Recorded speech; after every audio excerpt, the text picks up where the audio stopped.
Hey, what's up guys, it's Dom from Printing Inc. In today's really quick video, I'm going to show you guys how to print custom hats with DTF printing. Let's get right into it. So the first thing you guys want to do is to print out your logo and print out your DTF sheet.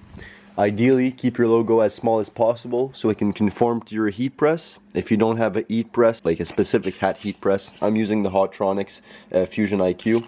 So if you guys don't have like a hat heat press like this, it's still possible to do hats. It just might be a bit harder for you guys. So the first step is once you got your logos or logo ready, you want to cut it out. And what I mean by cut it out, guys, is not just a simple square or circle depending on the logo type. I really want you to die cut the logo, meaning you need to go in with scissors and cut everything around the logo. So in this example, we went ahead and we actually pre-cut all our logos, so it looks something like this. As you can see, it's cut around all of the logo to fit the logo and not just a simple square or circle. And this is the most important step in my opinion, due to the fact that it's going to keep you guys from going through so many trials and tribulations when trying to print these. So once that is done, you're going to move on to one of the most important steps besides this, which is actually preheating it on the hat. Now, if you do have a hat press, some people will go ahead and just place the hat and go for it. What we like to do personally, as I film this alone, I do apologize for the angle, guys. I'm going to try my best to show you how we do this, but I am filming this alone, so I'll just put this like this for now. I'll show you guys what we do. So we basically center our logo and we try to position it how we want it. Once we got everything positioned, we go ahead and we actually place this little heat press as so, and we place heat and apply pressure on the logo so it doesn't move. Now we actually go ahead and iron out the logo on the hat, especially all of the nooks and crannies. We really want to get all of the heat transferred to the logo so it sticks on the hat, especially on those hard to reach places that the heat press, aka hat press, is going to have more issues and troubles.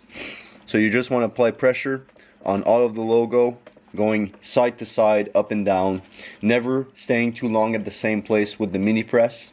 I'll also have a link in the description, guys, so you guys can go ahead and purchase one of these. I use the off-brand, it's not the Circuit one, and I have no troubles up to date. Everything's going perfectly, so that's the one I would recommend. After the logo has been properly adhered to the hat, the next step is very straightforward and simple, and like I said, guys, I won't take up too much time.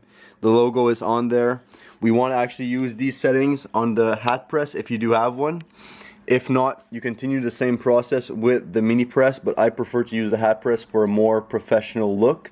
And you actually just go ahead with the mini press and you apply heat and pressure for around 1 minute, going up and down, side to side, making sure you go on every single square inch or square millimeter of this actual logo or whatever the logo you are printing.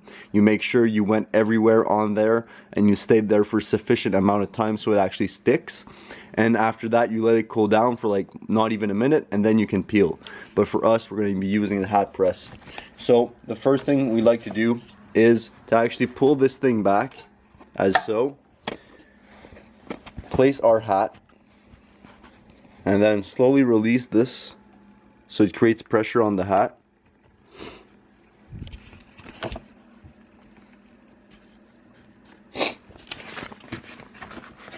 After this is done, we like to place this over it, the medium pad.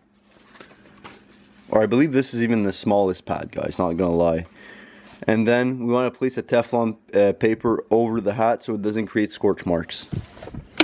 Now we let the machine do its thing. This is personally my settings. I know that there's other settings out there for less time and less heat. I personally like to use these settings from what I've tried at least. Now once it beeps, you're not done. For us, what we like to do personally is, now it's been heat pressed once, we just want to remove this clamp here and remove the hat. And we actually want to replace the hat without the clamp. So as you guys can see, we replaced the hat, but this is not activated on the backing. So it's basically just floating there. Want to make sure that everything looks good. We're going to place this over it, the pad and the Teflon paper. And we're going to press for the same time and the same pressure, same everything, same heat. And once it's done, we're going to move on to one of the final steps.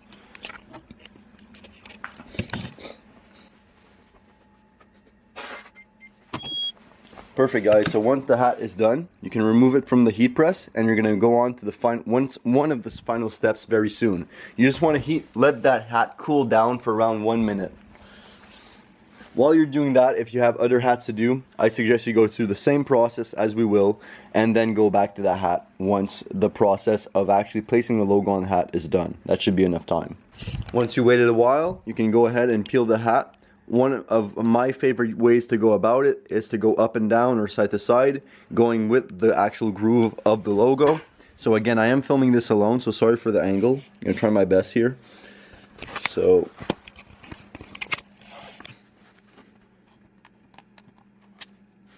now, the final step, guys, is you go through the same process that we did for the first one. So basically, hold the clamp, place the hat, slowly release the clamp so there's pressure on the hat, place the pad, and then place the Teflon paper over the hat so you avoid scorch marks. In this example, we got the actual thing, the metal rod going inside the hat to apply some pressure, and then we're going to heat press it for the same time, same pressure, and same amount of heat for the actual first one we did.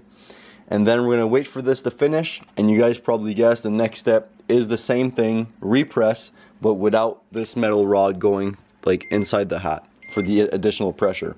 So this is going to close, open up, remove this. We're going to remove the clamp here.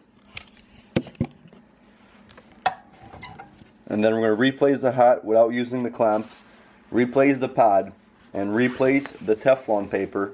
We're going to repress a final time, and then the hat is officially done. And guys, a quick disclaimer or a quick trick before I leave. If you guys can see this, if you have a line in the middle especially, and if you can see that the logo is kind of conformed with the line, so you can see the line through the logo, that's a very good sign. That means most of the time that it is properly, you know, conformed to the garment. As you can see here, there is a line going through, so that's when you know the logo is properly sticked on to the hat. Again, guys, thank you guys so much for watching how to print custom DTF hats. If you have any questions or comments, make sure to leave them down below. This was Dom from Hole Printing Inc. Make a print you'll never forget.